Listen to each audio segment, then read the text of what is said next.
1 Korintus 10 ayat 13, 1, 2, 3. Pencobaan-pencobaan yang kamu alami ialah pencobaan-pencobaan biasa yang tidak melebihi kekuatan manusia. Sebab Allah setia dan karena itu Ia tidak akan membiarkan kamu dicobai melampaui kekuatanmu. Pada waktu kamu dicobai, Ia akan memberikan kepadamu jalan keluar sehingga kamu dapat menanggungnya. Sekarang ini ngomongin jemaat udah gak bisa dengan kata-kata manis. Kenapa? Jemaat udah tahu itu dosa, dia tetap aja melakukan. Pusing gak? Bingung gak?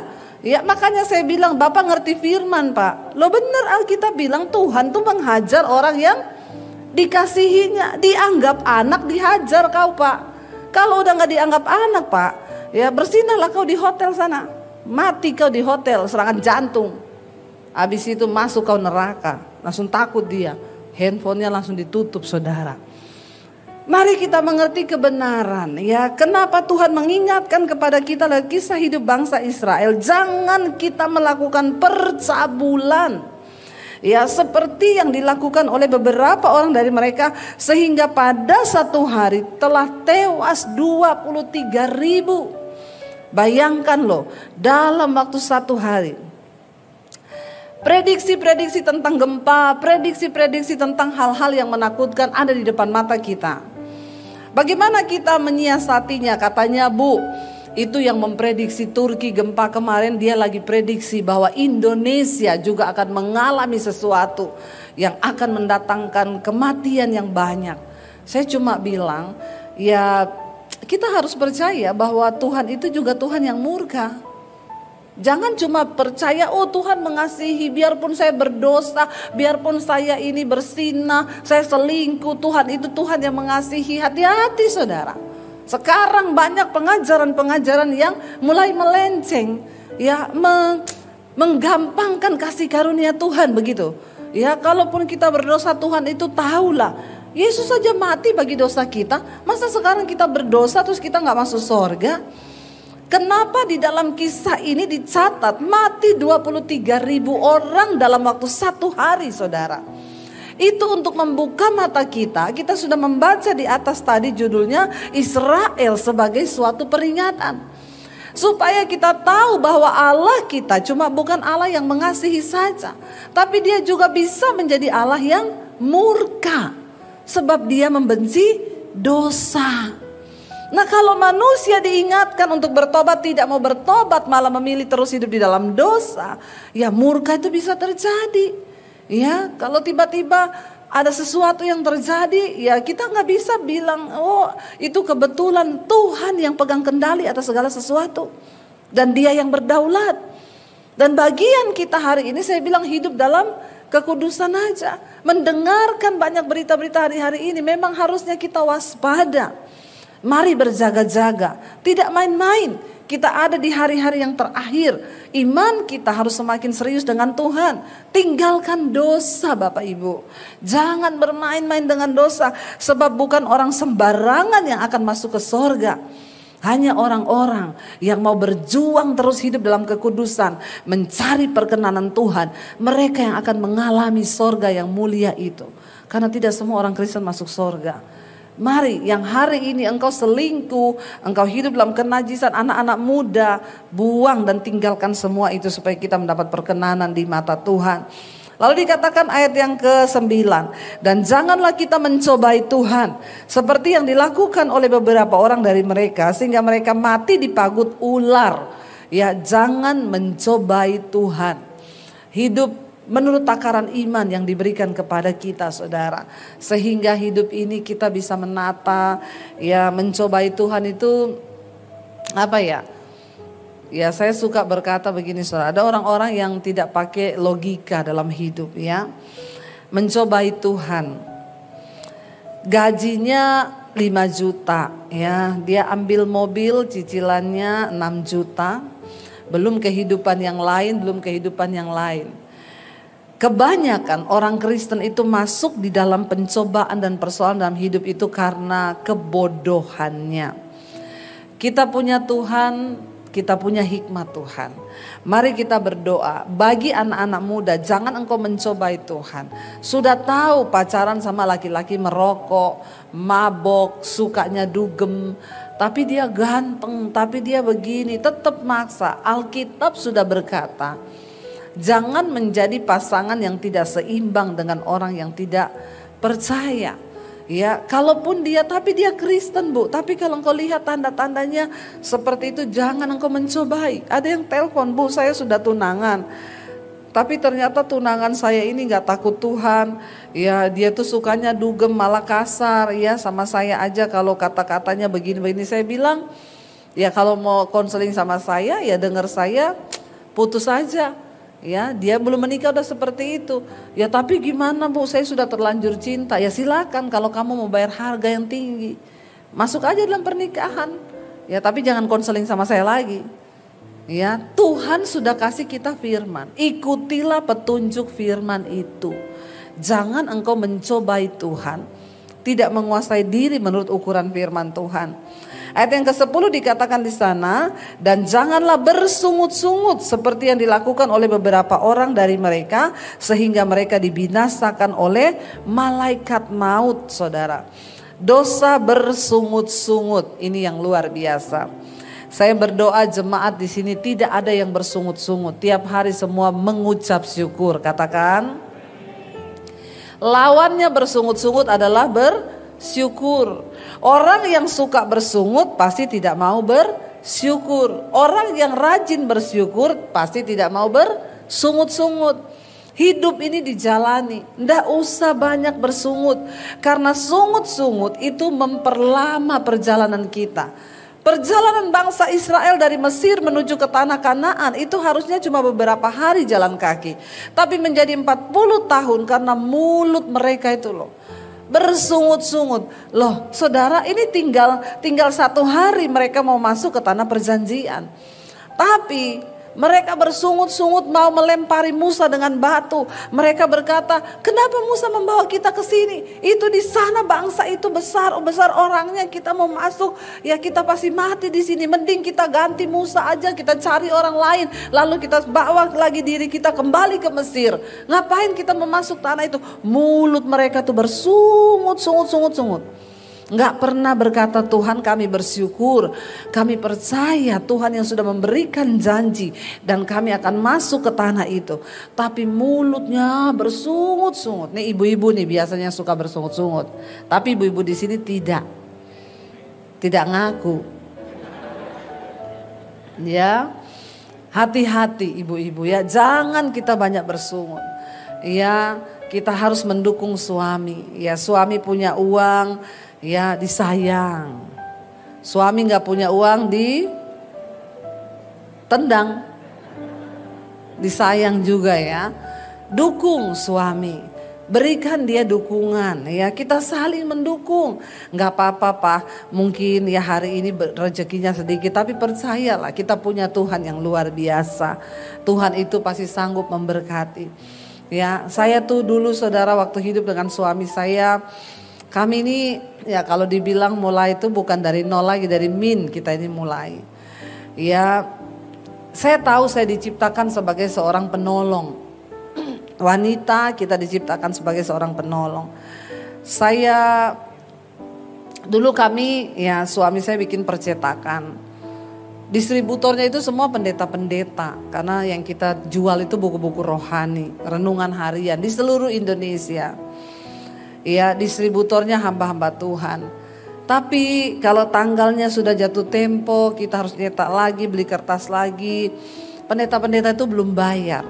Padahal kita udah kasih tempo 3 bulan, nanti kita kirim barang yang keempat, dia baru bayar yang pertama. Sebenarnya sudah cukup kan tempo 3 bulan. Tetap ada banyak yang telat, nggak bayar 4 bulan, 5 bulan. Ini kan pendeta semua distributornya. Kalau saya telepon, nada tunggunya Allah mengerti, Allah peduli. Dalam hati saya, Allah aja mengerti, masa saya enggak ngerti? Itu maksud dia. Ya, enggak usah nagih lah, Allah aja mengerti. Ya, Tuhan aja mengerti, masa lu enggak ngerti? Saudara, satu kali Suami saya bilang, kita nggak bisa ambil kertas karena kita belum bayar yang tagihan yang bulan lalu. Jadi kita pasti telat bulan ini karena ngeri saudara, berhadapan dengan orang Kristen yang gak bertobat itu soal uang. Kalau Anda tidak dipercaya dalam hal uang, maka tidak mungkin Tuhan mempercayakan berkat yang besar dalam hidupmu. Karena satu-satunya Yesus mensejajarkan dirinya itu dengan mamon, dengan uang. Ya. Jadi saya tuh susah juga ya. Kalau saya lihat suami begitu, ya saya tidak bisa buat apa-apa. Tapi saya tahu saya ini diciptakan Tuhan sebagai penolong. Nanti kalau saya melemahkan imannya, karena bapak-bapak itu kan untuk percaya memang agak susah bapak-bapak itu. Karena mereka lebih pakai logika. Ya, perempuan itu lebih pakai perasaan. Jadi kita lebih rotok percaya ya daripada laki-laki. Dan bapak-bapak, saya juga berdoa bapak-bapak di sini semua memakai iman, tidak pakai logika. Pakai imanmu kepada Tuhan. Pakai logika capek, makanya banyak laki-laki kena stroke. Karena cuma pakai logika terus, ya nggak pernah pakai iman. Jadi saya waktu itu ngomong sama suami, percaya saya, besok itu pasti ada duitnya. Besok terakhir dari distributor itu, ya toko itu bisa kasih kita kertas. Suami saya bilang, nggak mungkin besok terakhir, nggak mungkin besok ada yang kasih uang. Semua distributor sudah ditelepon, nggak ada yang mau bayar. Jadi saya cuma bilang, ya kita berdoa saja, tapi saya bilang besok uangnya pasti ada. Dia curiga sama saya. Dari mana? Kok kamu bisa ngomong begitu? Ya dari Tuhan. Emang ada yang janjiin? Nggak ada. Kenapa kamu bisa yakin? Saya bilang besok siang ada uangnya. Percaya saja. Besok siang pasti ada. Suami saya sepanjang hari itu nyanyi. Hatiku percaya. Panjang percayanya, karena antara percaya dan tidak saudara. Tapi jangan bersungut, nyanyi aja, amin. Walaupun ngegas nyanyinya. Hatiku percaya. Ini antara percaya dan tidak. Ya memang saudara, itulah pergumulan. Ya saya bilang sama dia hari itu, besok bangun pagi dia bilang mana duitnya. Nanti siang jam 1.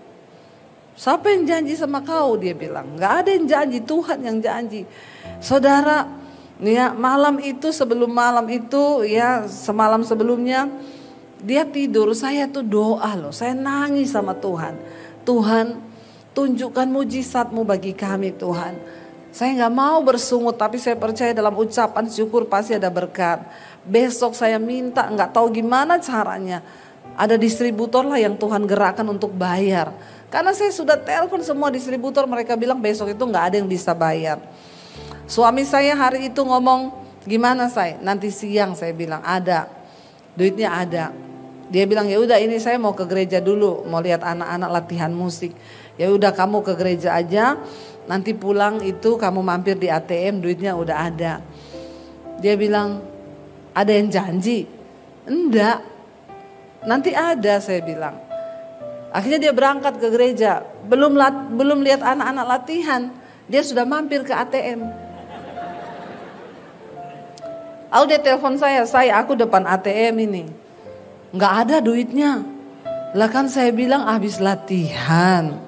Lah belum latihan sudah cek duit loh. Ya begitulah bapak-bapak ya. Tapi bapak-bapak di sini tidak. Akhirnya dia pergi saudara, saya tuh di rumah, saya nangis, saya berdoa, Tuhan tolong. Saya juga nggak tahu dari mana uangnya, tapi saya yakin janji-Mu Tuhan. Saya ini tidak mau bersungut loh. Kalau engkau ada masalah, ndak usah curhat, nggak usah cari orang lain. Daripada curhat kanan kiri, apalagi mengandalkan manusia, Alkitab bilang terkutuk. Cari Tuhan, duduk di kaki Tuhan, katakan amin. Akhirnya selesai, udah mau selesai, saya lihat jam terus. Aduh udah selesai nih, aduh suami saya sebentar lagi telepon. Aduh Tuhan deg-degan dada saya. Nggak lama suami saya telepon. Saya bilang bener kan? Gimana nih Tuhan ya, saya angkat teleponnya.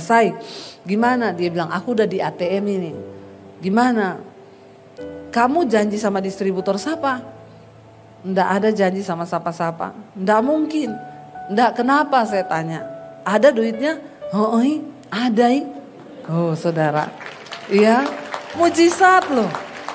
Ya, coba menahan diri untuk ndak usah bersungut, tapi berserah dan berharap kepada Tuhan. Dia tuh sampai bingung, pulang tanya, mesti kamu ada yang janjiin? Ndak ada yang janjiin. Saya tuh berdoa minta kasih karunia Tuhan. Saudara, kenapa janji Tuhan menjadi lama atas bangsa Israel? Bahkan mereka harusnya hanya beberapa hari malah mati di padang gurun, malah berputar selama 40 tahun karena dosa bersungut-sungut. Bilang kanan kirimu, jangan bersungut-sungut. Terutama suami istri. Ya, lihat-lihatan suami istri coba. Istri lihat suamimu, jangan lihat suami orang. Lihat suamimu sendiri, lihat istrimu sendiri, jangan lihat istri orang. Ngomong, mulai sekarang kita jangan bersungut-sungut, tapi bersyukur. Ya, dan Alkitab berkata jangan bersungut-sungut seperti yang dilakukan oleh beberapa orang dari mereka, sehingga mereka dibinasakan oleh malaikat maut. Ya, orang itu kalau banyak bersungut-sungut, saudara, ada malaikat maut loh di sekeliling kita loh. Ya, tiba-tiba nanti kita dibinasakan, bertobat ya. Semuanya ini ayat 11 berkata telah menimpa mereka sebagai contoh, kata firman Tuhan. Semua ini telah menimpa mereka sebagai contoh dan dituliskan untuk menjadi peringatan bagi kita yang hidup pada waktu di mana zaman akhir telah tiba. Kita sedang ada di hari-hari yang terakhir. Ya, kita percaya ya bahwa semua yang sudah ditulis kisah hidup bangsa Israel itu memperingatkan kepada kita, apalagi sekarang kita hidup di mana zaman akhir telah tiba. Dan Alkitab berkata di hari-hari yang terakhir akan datang masa yang sukar. Memang akan datang kesukaran, tapi biar kita belajar setidaknya, saudara, jangan keras kepala seperti bangsa Israel. Jangan cuek hidupmu ini. Temukan panggilan Tuhan. Jangan engkau melakukan percabulan, persinahan. Dan jangan bersungut-sungut. Itu dosa-dosa terbesar yang membuat mereka berputar-putar 40 tahun. Saya berdoa di masa-masa terakhir ini, saudara, kita jangan takut. Apapun prediksi orang, apapun ramalan-ramalan orang tentang tahun ini, ya kita percaya. Kita lihat ayat yang ke-13 di sana dikatakan, inilah saudara ayat yang ke-12. Sebab itu, nah ini ayat 12 dulu. Apa caranya supaya kita ini tetap kuat? Sebab itu, siapa yang menyangka bahwa ia teguh berdiri, hati-hatilah supaya ia jangan jatuh. Jangan ada seorang pun merasa kuat hari-hari ini. Kita membutuhkan Tuhan. Tidak ada satupun yang kuat. Saya tidak merasa kuat hari ini. Saya butuh Tuhan. Saya butuh teman-teman untuk menasehati saya. Saya butuh suami sebagai penasehat bagi saya. Suami, engkau juga butuh istri sebagai penasehatmu. Jangan berkata istri itu gak bisa apa-apa. Kamu bisanya dapur aja, gak usah ikut campur dalam pekerjaan. Orang laki-laki yang mengasihi istrinya itu akan diberkati Tuhan. Saya melihat suami-suami yang melibatkan istri, meminta doa restu istri dalam segala hal, itu hidupnya diberkati Tuhan. Kita ini harus sama-sama loh, saudara. Dalam segala hal keputusan diputuskan bersama. Ya, suami saya itu loh, jangankan hal yang besar, beli baju aja tanya saya loh, saudara. Ya, kita kalau ke mall, misalnya saya ke tempat lain, dia WA, "Say, kamu kesini bentar, kenapa? Aku mau beli kemeja ini, menurutmu bagus apa enggak? Cocok apa enggak?" Ya, kalau dia pakai, dia bilang bagus, saya bilang kurang, enggak jadi. Saya juga begitu. Ya, kita berdua bersama-sama, sepakat, apapun diputuskan bersama-sama, maka Tuhan pasti akan memberkati. Ya, jangan engkau merasa teguh berdiri, engkau butuh penasehat. Siapa penasehat terdekat kita? Suami, ya istri. Karena itulah orang yang terdekat dengan kita. Ya, kita semua tidak kuat, kita butuh Tuhan, kita butuh orang lain untuk menasehati. Ya, dikatakan jangan engkau merasa hari ini engkau teguh berdiri. Ya, supaya hati-hatilah, jangan sampai engkau jatuh. Ingat saudara, iblis hari-hari ini sedang memasang perangkap bagi kita. Tapi kita percaya ketika kita berjalan bersama Tuhan, Tuhan memberikan kita kekuatan. Sekalipun kita ada di zaman akhir yang penuh dengan kesusahan yang besar, yang penuh dengan tantangan yang besar, Alkitab memberikan sebuah jaminan. Firman Tuhan berkata, pencobaan yang kita alami adalah pencobaan yang biasa, yang tidak akan melampaui kekuatan kita. Makanya dilarang alay dan lebay. Biasa aja jalani hidupmu, hadapi masalahmu, tidak usah alay lebay. Cari Tuhan. Ya, ndak usah ya apa-apa ya. Saya mau bunuh diri, Bu. Kenapa? Suamiku selingkuh. Bodoh. Kenapa suami selingkuh kau mau bunuh diri? Makanya kasihi Tuhan lebih dari segala-galanya. Jangan mencintai suamimu lebih dari yang kau mencintai Tuhan. Ya itu yang terjadi. Akhirnya suami selingkuh, dia mau bunuh diri. Ngapain saya bilang ya. Pencobaan yang kita alami itu pencobaan biasa yang tidak melebihi kekuatanmu. Hari ini apapun pencobaan yang kau alami, bilang kepada dirimu, Tuhan aku percaya pencobaanku ini pencobaan biasa yang tidak melebihi kekuatanku. Bilang kanan kirimu, coba colek, pencobaanmu itu biasa, tapi Tuhanmu itu luar biasa.